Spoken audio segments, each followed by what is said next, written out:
Oi, pessoal, tudo bom? Eu sou José Carlos Pinto, professor titular do Programa de Engenharia Química da COP, da Universidade Federal do Rio de Janeiro, falando com vocês aqui no canal Falando com Ciência, sobre aspectos do dia a dia da pesquisa que se faz nos institutos de pesquisa e nas universidades brasileiras. O objetivo do vídeo de hoje é analisar uma crítica que é feita com frequência à ação de indivíduos e instituições associadas ao ensino público superior brasileiro e que dão conta de que pretensamente a ação desses indivíduos e instituições é pautada por questões de caráter ideológico e doutrinador.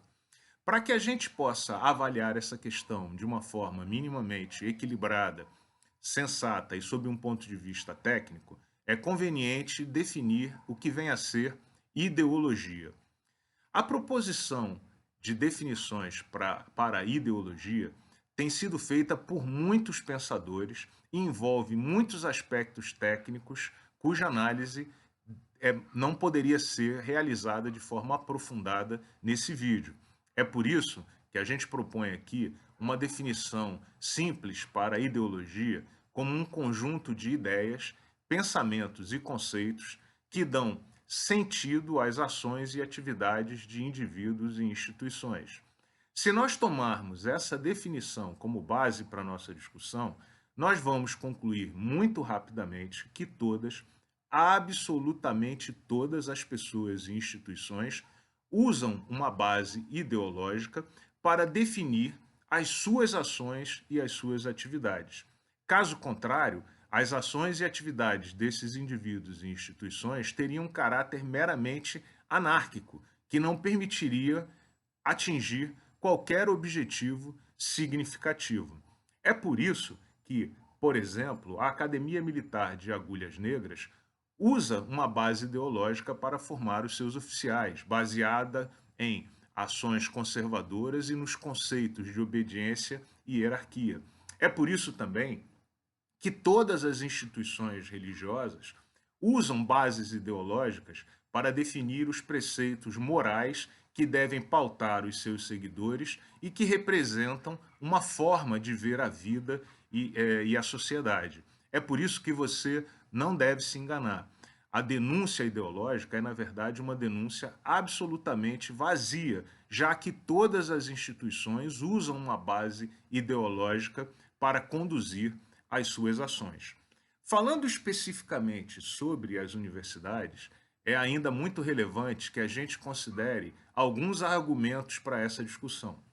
Argumento número um: é importante que você reconheça que todos os professores e servidores técnicos das universidades públicas brasileiras são admitidos por concurso. E essa informação é muito importante, porque durante o concurso, o que se exige do candidato é o conhecimento técnico sobre uma área específica. Não se impõe ao candidato, nem se exige do candidato, que ele revele suas posições políticas e filosóficas sobre a vida e sobre o mundo. Dessa forma, não é possível controlar a homogeneidade dos pensamentos da universidade, que na verdade é um caldeirão, como ela deveria ser mesmo, de pensamentos com pessoas que pensam diferentes coisas e a gente vê diferentes matizes ideológicos nos indivíduos que trabalham nessas instituições. Portanto, a ação homogênea e ideológica e doutrinadora da universidade não seria possível e nem faz sentido, o que esvazia muito essa crítica. Um segundo ponto muito importante que deve ser considerado é que a estrutura da universidade ela impõe o debate democrático.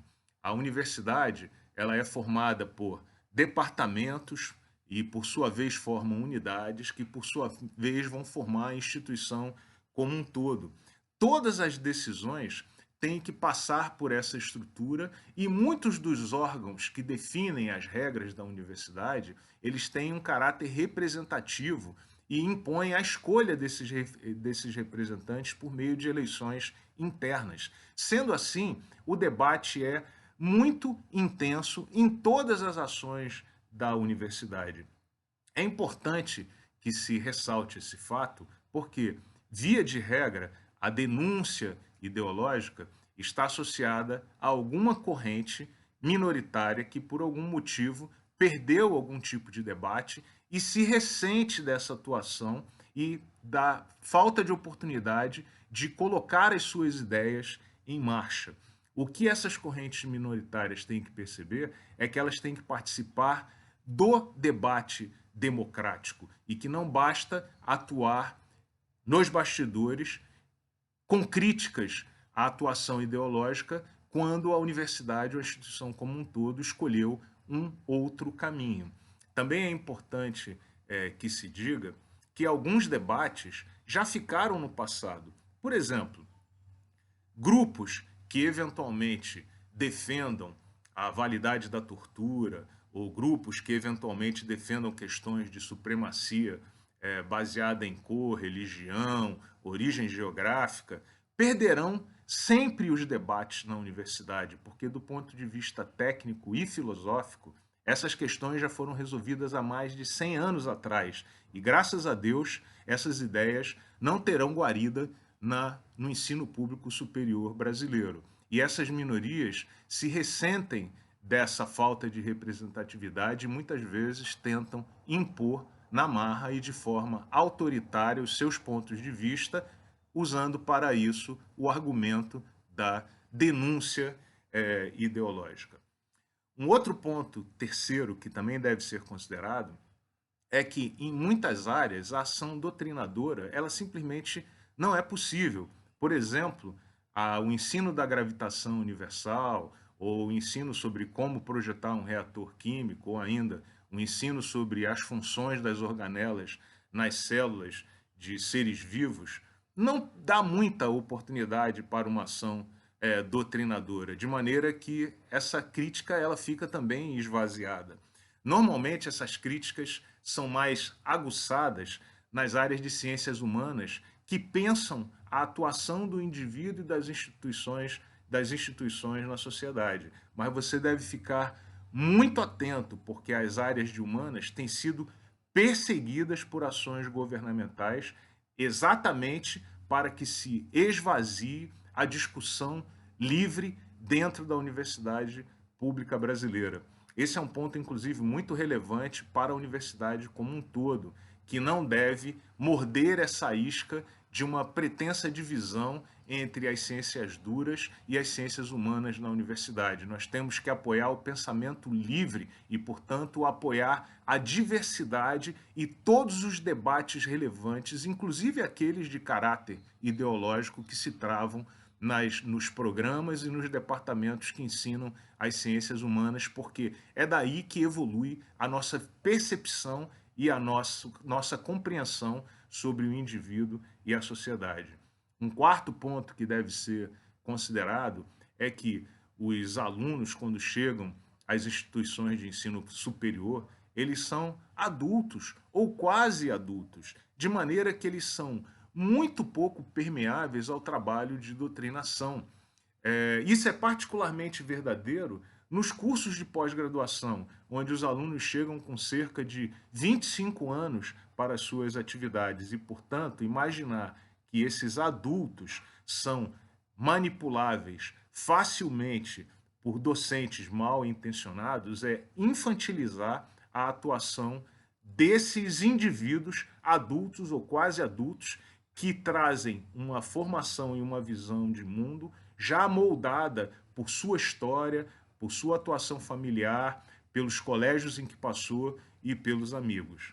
Enfim, por todas essas razões, não se iluda. O que a gente vê é que a denúncia ideológica, na verdade, é apenas parte da guerra ideológica e da guerra pela definição dos conceitos que devem pautar as ações e atividades das instituições públicas de ensino. O que você sempre deve perceber é que a denúncia ideológica quase sempre pretende denegrir uma base ideológica em benefício de uma outra. E a sua função como pensador independente é pensar sempre quais são os princípios que norteiam cada uma dessas bases ideológicas e que o campo para a discussão das ideias e dos conceitos é o campo democrático e não o campo do autoritarismo e da imposição autoritária. É por isso que esse argumento deve ser sempre esvaziado e deve ser feito o convite permanente para que essa discussão seja apresentada no âmbito dos conselhos de representação, dos departamentos e das unidades que são os locais corretos onde todas essas questões devem ser discutidas para o bem da sociedade brasileira. Um grande abraço e até o próximo vídeo.